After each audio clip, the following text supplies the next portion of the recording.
Hi hello నమస్తే welcome to BRK. నేను మీ కీర్తి. ఈరోజు మనతో పాటు ఉన్నారు మ్యూచువల్ ఫండ్స్ పిఎంఎస్ మరియు ఏఎఫ్ డిస్ట్రిబ్యూటర్ బొనిగెల సాల్మోన్ గారు మనతో పాటు ఉన్నారు. సార్ని అడిగి మరిన్ని విషయాలు తెలుసుకుందాం. నమస్కారం సార్.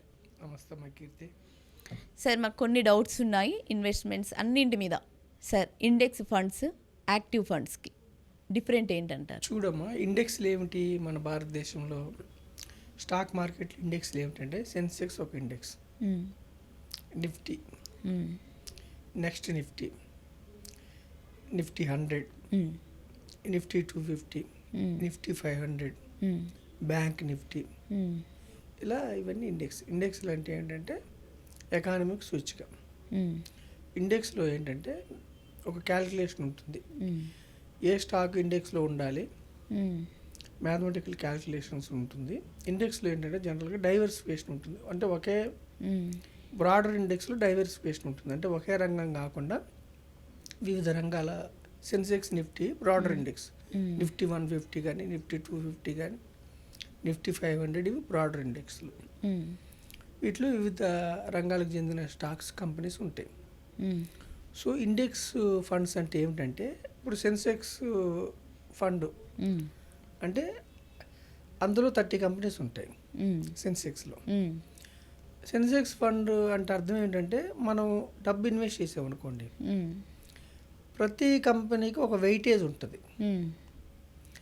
4%, 3%, 2% అట్లా. ఓకేనమ్మా. సెన్సెక్స్లో ప్రతి కంపెనీకి ఒక వెయిటేజ్ ఉంటుంది. మనం ఇచ్చిన డబ్బు ఎంత పర్సంటేజ్ ఆ కంపెనీకి వెళ్ళాలి, అంటే ఎంత పర్సంటేజ్ ఆ కంపెనీలో ఇన్వెస్ట్ చేయాలన్నది ఉంటుంది. ఆ వెయిటేజ్ ప్రకారం ఇండెక్స్ ఫండ్లో యాజ్ ఇట్ ఈజ్గా ఇన్వెస్ట్ చేస్తారు. మనం ఒక 100 రూపాయలు ఇచ్చాము, నిఫ్టీ 50 తీసుకుంటే 50 కంపెనీస్లో యాజ్ ఇట్ ఈజ్గా ఇన్వెస్ట్ చేస్తారు. సో అమ్మ ఓకేనా. అలాగే సెన్సెక్స్ 30, నిఫ్టీ 50 అంటే యాజ్ ఇట్ ఈజ్గా మీకు ఇన్వెస్ట్ చేస్తారు. అయితే ఇండెక్స్ ఫండ్స్ అంటే ప్యాసివ్ ఫండ్స్. Okay sir. అంటే ఫండ్ మేనేజర్ ఉండరు, ఫండ్ మేనేజర్ రోల్ ఏమి ఉండదు. అంటే ఇండెక్స్లో వెయిటేజ్ ఏ విధంగా ఉందో ఆ విధంగా యాజ్ ఇట్ ఈజ్గా వెళ్ళిపోతుంది. టాప్ కంపెనీకి టాప్ వెయిటేజ్ ఉంటుంది. Okay sir. ఓకేనమ్మా. అంటే ఇండెక్స్ ఫండ్లో రిటర్న్స్ ఎలా ఉంటాయంటే, ఇండెక్స్ ఏ విధంగా ఇస్తే రిటర్న్స్, ఫండ్ రిటర్న్స్ కూడా అలాగే ఉంటాయి. కొంచెం ట్రాకింగ్ ఎర్రర్ ఉంటుంది. ఎక్స్పెన్సెస్ అంటే ఖర్చులు చాలా తక్కువ ఉంటాయి ఇండెక్స్ ఫండ్ తీసుకుంటే.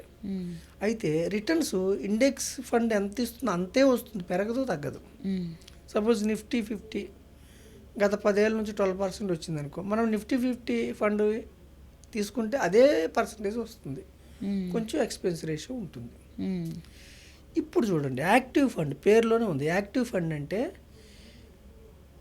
ఈ ఇండెక్స్ ఫండ్ని బెంచ్ మార్క్ కింద తీసుకొని, సపోజ్ నిఫ్టీ 100 అనుకోండి, లార్జ్ క్యాప్ కదా, దీన్ని బెంచ్ మార్క్ కింద తీసుకొని లార్జ్ క్యాప్ యాక్టివ్ ఫండ్స్ ఉంటాయి. ఈ 100 కంపెనీస్లో నుంచి యాజ్ ఇట్ ఈజ్గా ఈ వెయిటేజ్ ప్రకారం బెటరు. ఓకే. ఇప్పుడు 100 కంపెనీస్లో మనం ఇండెక్స్ ఫండ్ తీసుకుంటే 100 కంపెనీస్లో యాజ్ ఇట్ ఈజ్గా డబ్బు పెడతారు. యాక్టివ్ ఫండ్ తీసుకుంటే ఏం చేస్తారంటే, ఈ 100 కంపెనీస్లోంచి 30-40 కంపెనీస్లోనే ఫండ్ మేనేజరు, ఇక్కడ ఒక ఫండ్ మేనేజర్ ఉంటాడు, యాక్టివ్గా ఇన్వెస్ట్ చేసే ఫండ్ మేనేజర్ ఉంటారు యాక్టివ్ ఫండ్స్లో. ఈ 100 కంపెనీస్లో నుంచి, నిఫ్టీ 100లో నుంచి ఏ కంపెనీ బాగా పెర్ఫామ్ చేస్తుంది, ఏ కంపెనీకి లాభాలు ఉన్నాయి అంటే యాక్టివ్ ఫండ్ అర్థం ఏమిటంటే, ఇది యాక్టివ్ ఫండ్, ప్యాసివ్ ఫండ్ కాదు. ఓకే. యాజ్ ఇట్ ఈజ్గా ఇండెక్స్ ఫండ్లో యాజ్ ఇట్ ఈజ్గా వెళ్ళిపోతాయి డబ్బులు, మనం పెట్టిన డబ్బుల్ని. ఇక్కడ ఏం చేస్తారంటే యాజ్ ఇట్ ఈజ్గా వెళ్ళవు. కొన్ని లాభాలు రాని కంపెనీసు తగ్గించేసి లాభాలు వస్తాయి అతని దృష్టిలో, ఫండ్ మేనేజర్ దృష్టిలో బాగా పెర్ఫామ్ చేస్తాయి, నెక్స్ట్ 1 year, నెక్స్ట్ 3 years బాగా పెర్ఫామ్ చేస్తాయి అన్న కంపెనీస్లో ఇన్వెస్ట్ చేయటాన్ని యాక్టివ్ ఫండ్స్ అంటారు. అయితే యాక్టివ్ ఫండ్స్లో ఏంటి, ఫండ్ మేనేజర్ రోల్ ఉంటుంది కదా, రీసెర్చ్ టీమ్ రోల్ ఉంటుంది, వీళ్ళకి శాలరీస్ ఇవ్వాలి కదా. అవును. ఇక్కడ ఫండ్ మేనేజర్ రోల్ ఏమి ఉండదు. అవును. సో ఇక్కడ ఎక్స్పెన్స్ రేషియో ఎక్కువ ఉంటుంది.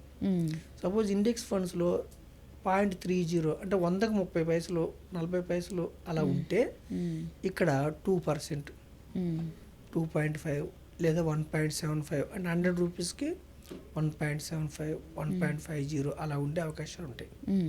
అయితే డైవర్సిఫైడ్ యాక్టివ్ మ్యూచువల్ ఫండ్స్ ఇవన్నీ యాక్టివ్ ఫండ్స్, ఇందులో ఫండ్ మీద ఉంటాడు.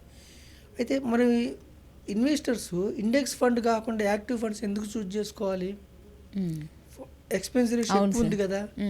అయితే ఇండెక్స్ ఫండ్లో 12% వస్తే ఈ 12%ని బీట్ చేసే రిటర్న్ వీళ్ళు ఇస్తేనే వీళ్ళు చూస్ చేసుకోవాలి.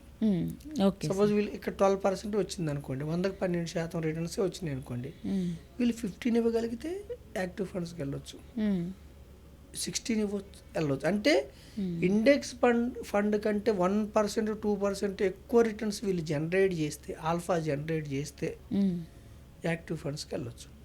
అంటే యాక్టివ్ ఫండ్స్ యొక్క ప్రధాన ఉద్దేశం ఏమిటంటే బెంచ్ మార్క్ని బీట్ చేయటం. ఇప్పుడు నిఫ్టీ మిడ్ క్యాప్ ఉందమ్మా index, active mid cap funds అన్నీ ఈ మిడ్ క్యాప్ ఇండెక్స్ని బీట్ చేసేలాగా వీళ్ళు పెర్ఫామ్ చేస్తే మనం యాక్టివ్ ఫండ్స్కి వెళ్ళొచ్చు. Okay sir. ఓకేనమ్మా. అంటే ప్యాసివ్ ఫండ్లో ఎక్స్పెన్స్ రేషియో తక్కువ, యాక్టివ్ ఫండ్లో ఎక్స్పెన్స్ రేషియో ఎక్కువ. ప్యాసివ్ ఫండ్లో ఫండ్ మేనేజర్ ఉండడు, యాక్టివ్ ఫండ్లో ఫండ్ మేనేజర్ ఉంటాడు, రీసెర్చ్ టీం ఉంటుంది. అయితే యాక్టివ్ ఫండ్ ప్రధాన ఉద్దేశం ఏంటంటే ఇన్వెస్టర్కి ఇండెక్స్ ఫండ్స్ కంటే ఎక్కువ రిటర్న్స్ జనరేట్ చేయటం ప్రధాన ఉద్దేశం. ఒక్కొక్కసారి వీళ్ళు యాక్టివ్ ఫండ్స్లో వీళ్ళు చూజ్ చేసుకున్న స్టాక్స్ రాంగ్ అయితే ఒక్కొక్కసారి బెంచ్ మార్క్ కంటే తక్కువ రిటర్న్ వచ్చే అవకాశం ఉంది.